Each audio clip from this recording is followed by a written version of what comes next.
Title Emma. Author Jane Austen. Release date January 21st, 2010. Emma by Jane Austen, Volume 1, Chapter 1. Emma Woodhouse, handsome, clever, and rich, with a comfortable home and happy disposition, seemed to unite some of the best blessings of existence, and had lived nearly 21 years in the world with very little to distress or vex her. She was the youngest of the two daughters of a most affectionate, indulgent father, and had, in consequence of her sister's marriage, been mistress of his house from a very early period. Her mother had died too long ago for her to have more than an indistinct remembrance of her caresses, and her place had been supplied by an excellent woman as governess, who had fallen little short of a mother in affection. 16 years had Miss Taylor been in Mr. Woodhouse's family, less as a governess than a friend, very fond of both daughters, but particularly of Emma. Between them it was more the intimacy of sisters. Even before Miss Taylor had ceased to hold the nominal office of governess, the mildness of her temper had hardly allowed her to impose any restraint, and the shadow of authority being now long passed away, they had been living together as friend and friend, very mutually attached, and Emma doing just what she liked, highly esteeming Miss Taylor's judgment, but directed chiefly by her own. The real evils, indeed, of Emma's situation were the power of having rather too much her own way and a disposition to think a little too well of herself. These were the disadvantages which threatened alloy to her many enjoyments.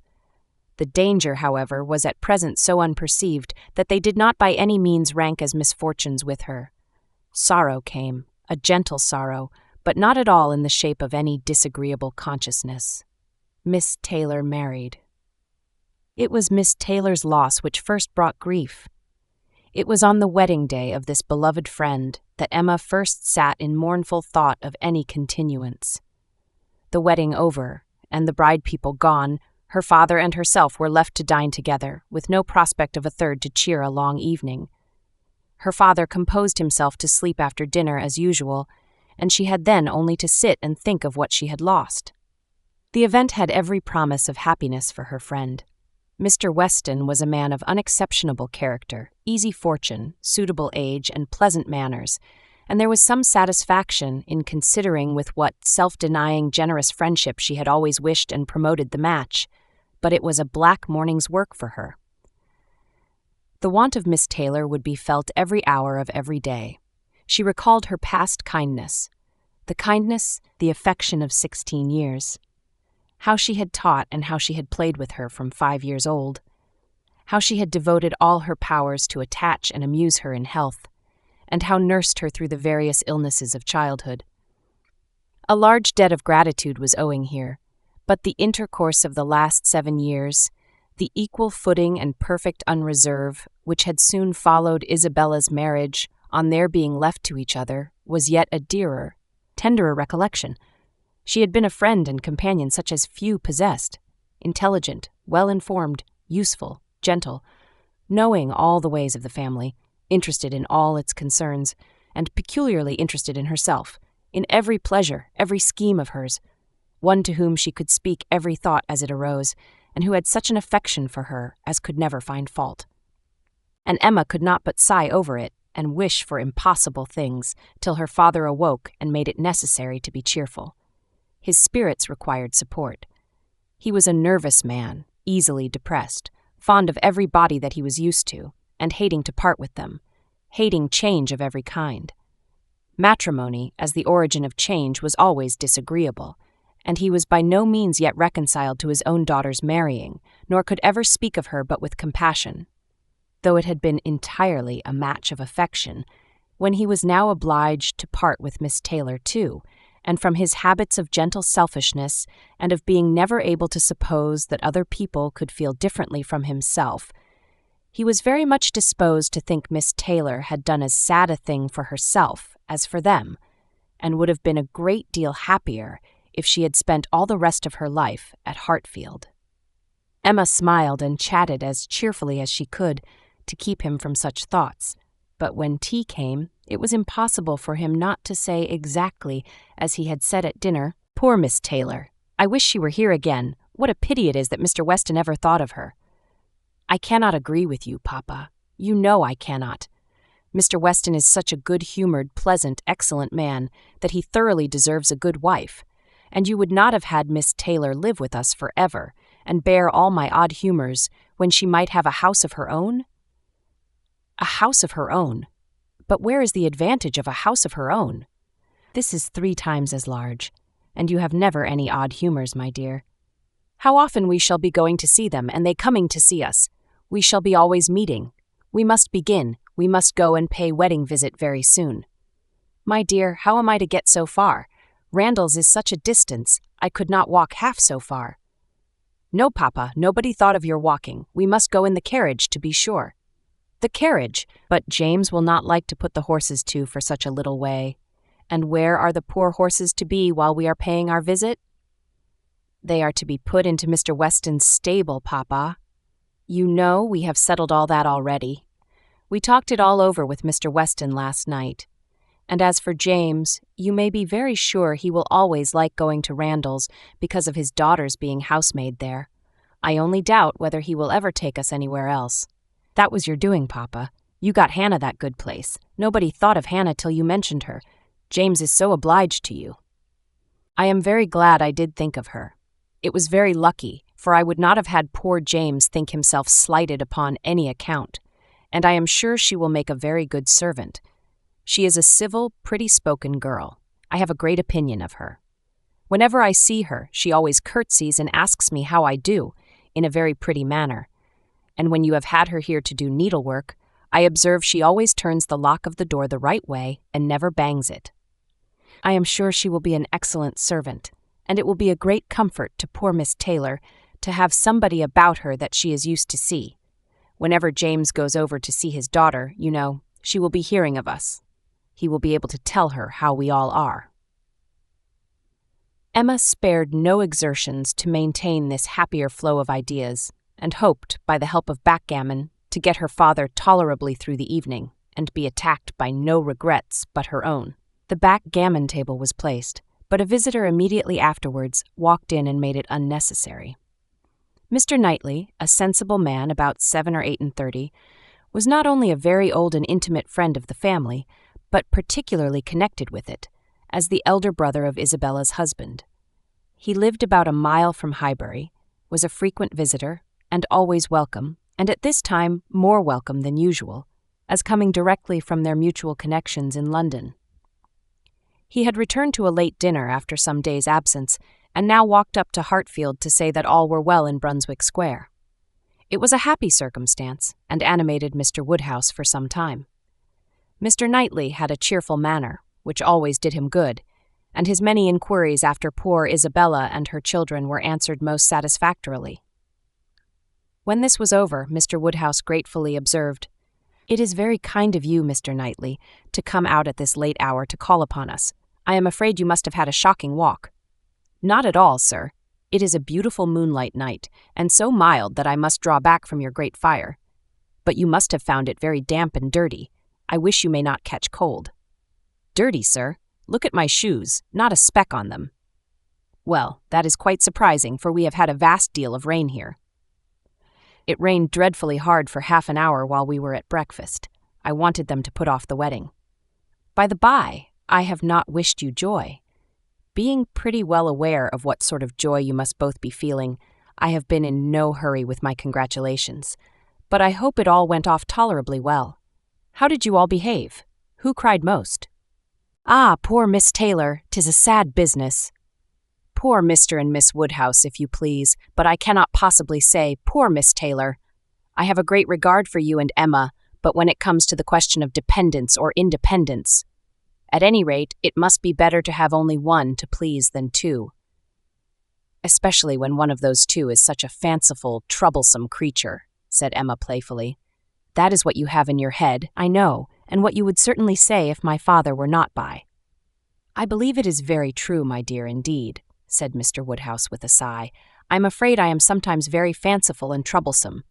My dearest Papa, you do not think I could mean you, or suppose Mr. Knightley to mean you. What a horrible idea!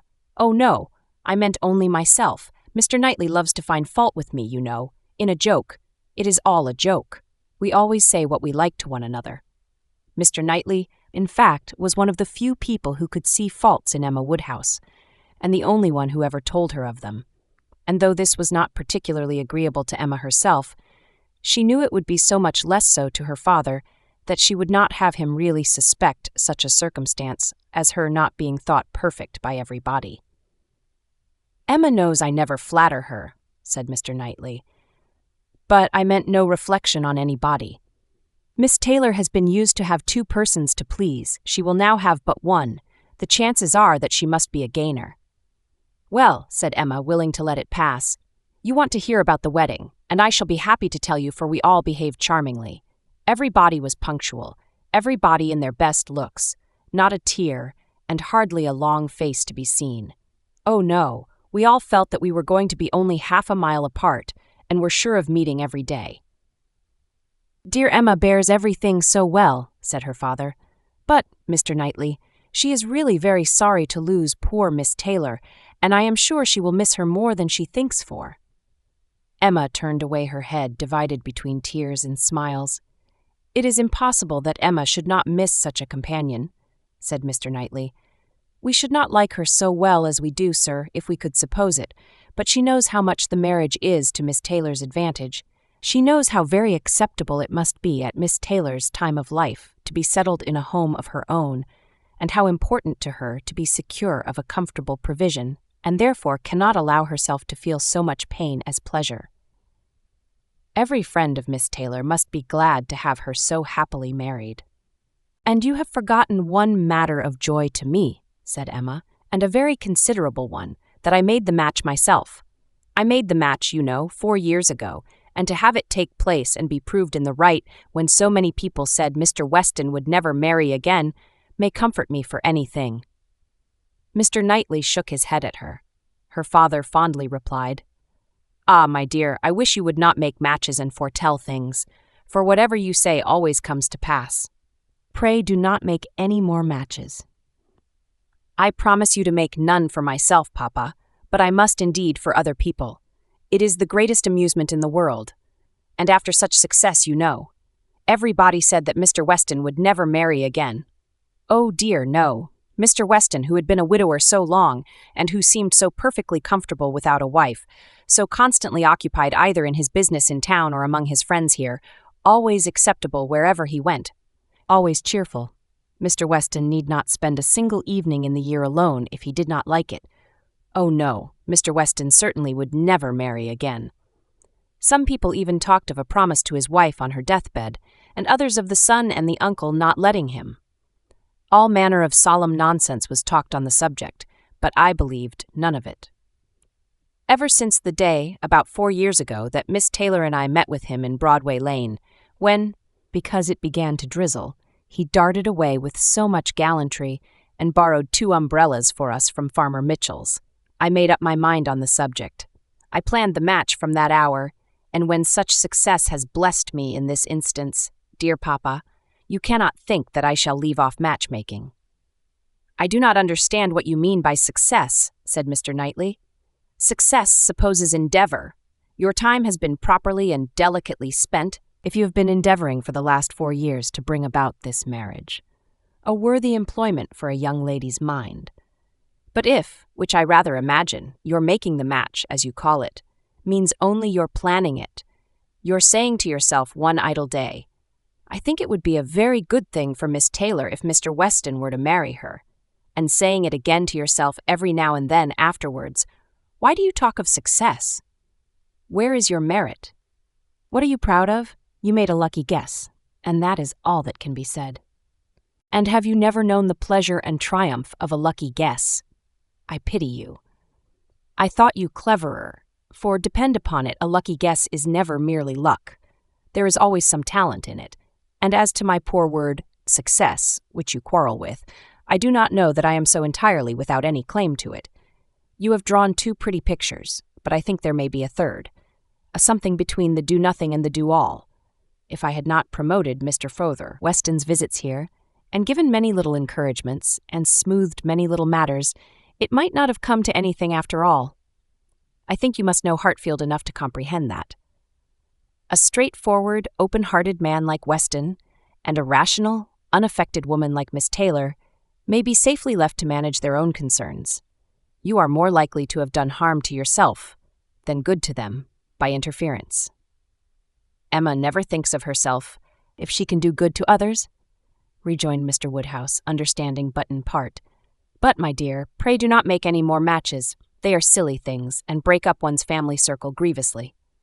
Only one more, Papa, only for Mr. Elton. Poor Mr. Elton. You like Mr. Elton, Papa.